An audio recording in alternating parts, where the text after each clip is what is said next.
एक दिन कोई चीज़ आई बिकने के लिए, तो बहन ने उसको खरीदना चाहा, तो बाप से पैसे मांग नहीं सकी।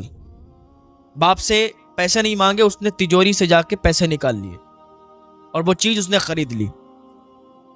तो जब शाम को उसका बाप आया तो उसने तिजोरी देखी तो उसमें पैसे नहीं थे। उसने अपने दोनों बच्चों को बुलाया, बेटी को भी और बेटे को भी, और कहा मुझे ये बताओ कि ये पैसे किसने चुराए हैं। तो ना बेटी बोली ना बेटा बोला। उसके बाप ने और ज़्यादा हड़काया और कहा मुझे ये बता दो, मुझे चोरी पसंद नहीं, अगर मांग लो मुझसे तो मैं दे दूंगा, लेकिन चोरी मैं बर्दाश्त नहीं करूंगा। चोरी किसने की है? तो अभी कोई जवाब नहीं मिला। तो उसके बाप ने डंडा उठाया और कहा देखो, अभी भी इज्जत से बता दो, अगर नहीं बताओगे तो दोनों पिटोगे, दोनों को मार पड़ेगी। तो छोटा भाई था उसका, 8 साल का था, लड़की 11 साल की थी। 8 साल का जो छोटा भाई था, उसे जब ये सुना उसने कि मेरा बाप हम दोनों को मारेगा, वो आगे बढ़ा, कहा मैंने पैसे चुराए थे। हालांकि लिए उसकी बहन ने थे। ये बहन भाई का प्यार देखो। कहा मैंने पैसे चुराए थे। उसने सोचा अगर मैं बता दूंगा तो सिर्फ मेरी ही पिटाई होगी, मैं ही मारा जाऊंगा, मेरी बहन की पिटाई नहीं होगी। उसने कहा मैंने चुराए थे। तो उसके बाप ने उसे बहुत मारा। उसके बाद वो सब शांत हो गया मामला। तो लड़का अपने कमरे में चला गया, लड़की अपने कमरे में चली गई। लेकिन लड़की को नींद नहीं आ रही थी, वो रो रही थी सिसकियां भर भर के कि मेरे भाई ने मेरे लिए क्या किया। मौलाना तहसीन जिलानी साहब के न्यू चैनल तहसीन जिलानी को सब्सक्राइब करें, लिंक नीचे डिस्क्रिप्शन में है। मेरे भाई ने मेरा जुर्म और खुद कबूल कर लिया और खुद पिटाई उसकी हुई।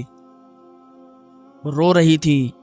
उसके भाई ने रोते हुई आवाज सुनी तो भाग के आया, दौड़ के आया, मुंह पे हाथ रखा, कहा बहन रो मत, इसलिए कि तू मुझे दुनिया में सबसे ज्यादा अजीज है, तू मुझे बहुत प्यारी है, तू मत रो। तेरे आंसू निकलते हैं ना तो फिर मेरे भी आंसू निकल आते हैं।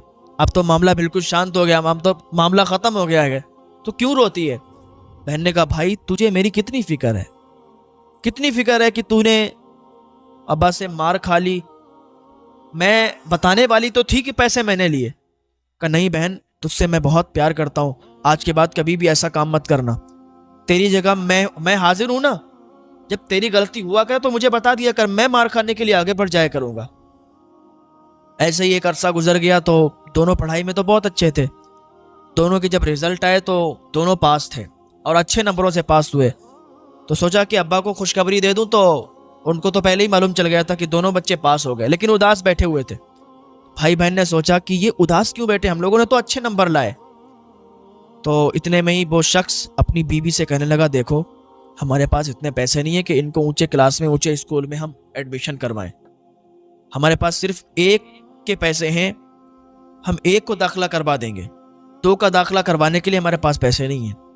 तो बीबी ने कहा देखो कहीं से उधार मिल जाएगा तो दोनों का दाखिला हो जाएगा तो बढ़िया रहेगा। वो गया, सबसे पैसे मांगे, और जरूरत के वक्त कोई पैसे नहीं देता है। जब इंसान को जरूरत होती है तो फिर पैसे नहीं मिला करते हैं। मजबूरी के टाइम पैसे बहुत कम हुआ करते हैं जो मिल जाएं, वरना तो मजबूरी के टाइम इंसान को पैसे नहीं मिला करते हैं। उसने सारे जगह मांगे, दोस्तों से, अहबाब से तलब किए, लेकिन किसी ने उसको पैसे नहीं दिए। मायूस मायूस आया घर पे वापस। बीबी से कहने लगा कहीं से पैसे नहीं मिले, बस मैं ये चाहता हूँ कि किसी एक को मैं दाखिला करवा दूँ और पढ़ ले। अभी जब भाई बहन ने इतना सुना कि एक का दाखिला हो जाएगा और एक का नहीं, का लड़का था ना, वो उठ के बाप के पास गया और कहने लगा बाबा बहन का दाखिला करवा दो, मैं नहीं पढ़ना चाहता। बहन पढ़ेगी तो इसका अच्छा रिश्ता आएगा, जब ये पढ़ के तैयार हो जाएगी ना तो इसका बेहतर से बेहतर रिश्ता आएगा। उसके बाप को गुस्सा आ गया, बोले तू क्यों नहीं पढ़ना चाहता है? तू अगर पढ़ेगा, तू कामयाब हो गया तो तू पैसे कमाएगा, ला करके देगा, बहन को क्यों पढ़ाना चाहता है? बहन तो अगर नहीं पढ़ेगी तब भी कोई दिक्कत नहीं है। उसका बाबा ये पढ़ेगी तो अच्छा रिश्ता आएगा। कहा नहीं तू पढ़ेगा।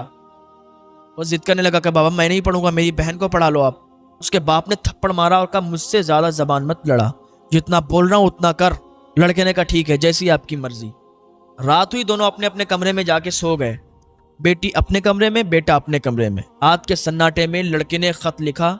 खत लिखने के बाद और बहन के बिस्तर पर छोड़कर खत और चला गया। बहन के कमरे में वो खत छोड़ दिया और चला गया। जब वो उसकी बहन सुबह उठी, उसने देखा खत में लिखा था कि मैं जा रहा हूं घर छोड़ के, बहन मुझे तेरी बहुत फिक्र है, तू पढ़ जा।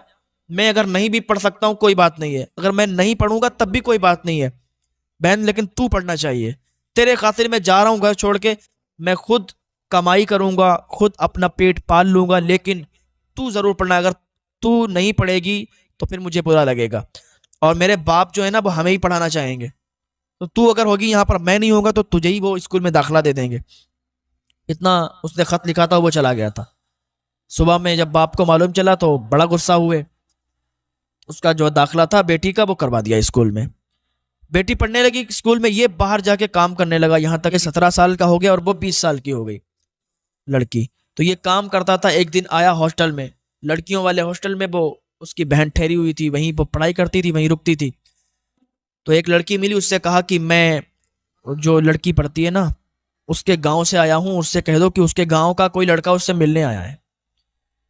तो जब उसकी बहन से जाके किसी लड़की ने कहा कि तुम्हारा गांव का कोई शख्स है और वो तुमसे मिलने आया है, तो उसने इग्नोर कर दिया। बोले ऐसे तो लड़के लफंगे घूमते हैं छेड़ने के लिए, हम अभी नहीं जाएंगे। लेकिन कुछ देर के बाद उसने सोचा चलो देखते हैं, गांव से आया है, चलो देखते हैं कौन है।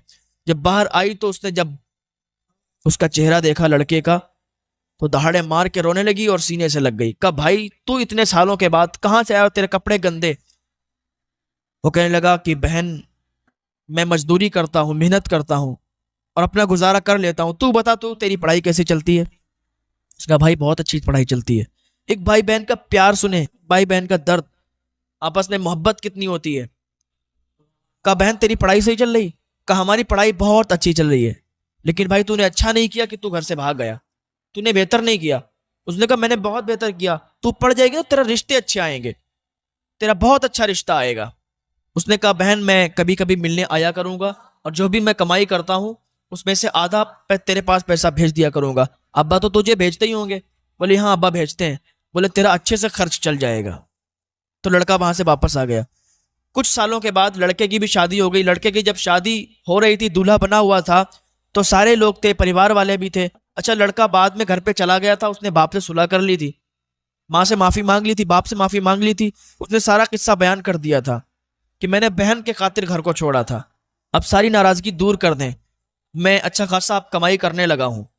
तो जब उसकी शादी हो रही थी, दूल्हा बना था, तो किसी ने पूछ दिया कि तुम ये बताओ दुनिया में सबसे ज्यादा प्यार किससे करते हो। उसने कहा मुझसे ये पूछते हो कि मैं दुनिया में सबसे ज्यादा प्यार किससे करता हूँ, मैं सबसे ज्यादा प्यार अपनी बहन से करता हूँ, मैं सबसे ज्यादा मोहब्बत अपनी बहन से करता हूँ। तो उसने पूछा वो कैसे।